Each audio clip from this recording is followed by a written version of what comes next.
Well, over in the Premier League today, a huge win for Aston Villa, 2-1 over Manchester United, which makes it now 10 straight wins in all competitions. Nigel, it's hard to find a team in better form right now than Aston Villa, who are in the midst of their longest win streak in the top flight since 1914. They just simply can't lose a game right now, and today they get it done against the Manchester United side. What was the biggest takeaway that you had from yet another win for Aston Villa? I think for me it's the momentum. You got to say credit to Unai Emery and his Claret and Blue Army, because they are on absolute fire right now. It wasn't so long ago they got a fantastic result against an Arsenal side, which people didn't see coming. Some people did. And for that, then Villa were in the conversation, are they in the Premier League title race? And you'd have to say reluctantly they were. But the most important game after that was a difficult game against West Ham United, who are doing well and starting to find their form to come out of relegation fight.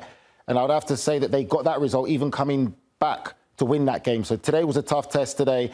And when you look at that results that they've had in recent run of form, fantastic by Aston Villa. And they're quietly going about their business. Yeah, and a stark contrast from how they started the season. They were winless in their first 5 matches, just 1 goal scored. They sat 18th in the league and now have jumped all the way up to 3rd. They're 11-0-1 in their last 12 matches. And just all the numbers suggest that this is a team that's found themselves. So what have you seen, Nigel? What's been the biggest difference, and can it sustain itself? Wasn't a great start to the season, but there was never any panic stations or panic buttons being pressed for Unai Emery's team. You could just see clearly it was just more of a chemistry thing. They're going to find it, they're going to put it right.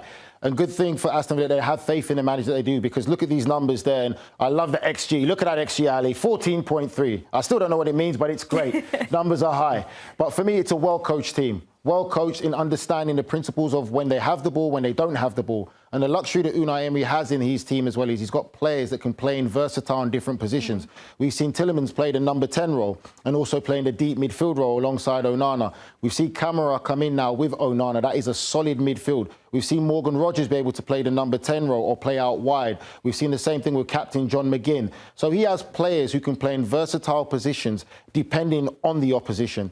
Unai Emery is a manager that leaves no stone unturned. When I mean he talks football 24/7, he's on 24/7. And what he likes now so far is the competitive nature of the players at Aston Villa, that they're competing, they're winning, they're getting results, and they're staying hungry one game at a time. And I guarantee he's a very happy manager right now. Yeah, that versatility. They're also getting goals from a number of different players. But today it was all Morgan Rodgers who had a brace in this one. Nigel, I know he's a player that you're very high on. I mean, how integral to this team is he? You talked about how he can play outside. He can play in that number 10 role. How much has he meant to this Aston Villa squad?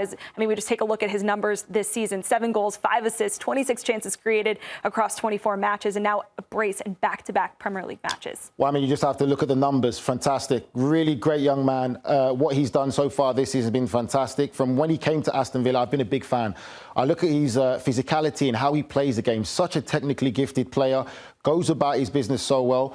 Didn't have the best of starts to the season. Went through some difficult times where there were some groanings and the fans kind of turned on him a bit, where there was speculation he would leave Aston Villa, but he's come good. And I think that's what the young kids watching now need to see, that football's not always going to be a bed of roses and you can get through it. And he is a player that's really getting through it right now. He's been on fantastic form for Aston Villa, a real big part to the success that they've had, the turnaround, because he scored some tremendous important goals for this football team. Well, and it's coming at a good time as well. The World Cup is quickly approaching, next summer taking place across North America. And for Morgan Rodgers, there's been a lot of conversation in England, Nigel, about who should be that number 10 for England. Will it be Jude Bellingham? Will it be Morgan Rodgers? I mean, this is what the numbers say when you compare the two of them.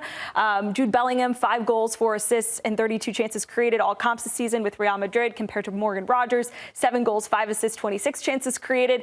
I don't know how much you take away from the numbers, but when you look at these two guys and you look at England's needs in the midfield in particular, who do you think should be the number 10 for England? Well, listen, top class. When you look at the numbers, very similar, really and truly. Obviously, the difference is they would say that Jude Bellingham is playing for an institution that is Real Madrid. Morgan Rodgers is doing his business at Aston Villa.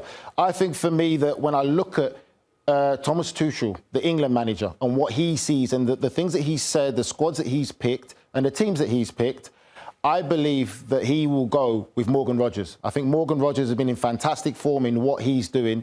I think the manager's preference is Morgan Rodgers. And I think going into it, and I've put myself out there to say that I would not be surprised if Morgan Rodgers is the starting number 10 for England come the World Cup if he stays fit. And that's nothing against Jude Bellingham and the talent that he is. I think they are both tremendously talented young football players. One's at Real Madrid, one's at Aston Villa. But the thing that has to be spoken about now, the conversation when it comes to England is you have to be judged in what you do in the England shirt. And again, I'm not saying that Jude Bellingham hasn't performed, but it's just the manager's preference. It's what the manager keeps on talking about, the team dynamic. We've seen the whole incident with Thomas Tuchel and his words that he used to describe Jude Bellingham and coming in and what's going around that. I think his preference is going to be Morgan Rodgers. And reality of it is, he's playing great football for Aston Villa. He's scoring tremendous goals and he's showing the quality and skill that he has. But England have a luxury of riches when it comes to that number 10 role, because we're just talking about these two. You've still got Cole Palmer, who's just come back. You've still got Phil Foden, who's having fantastic form right now for Manchester City. So England have a luxury of riches, but Thomas Tuchel has his hands full in what decision he's going to make. But if you're asking me who I see will be the starting number 10 at the moment, I think it heavily favours Morgan Rodgers at the moment. What gives him that edge? What is it about his game, his mentality? Or do you think it's a really, really tight race between him and Jude Bellingham? I believe it's tight, but I believe it's also the manager's preference. I think it's the manager, what he wants in a player, in the environment he talks about, the team dynamic. And I think that is just his preference. When you talk about, again, the numbers are very similar. Matching-wise, they're not that far off. They're both very talented individuals.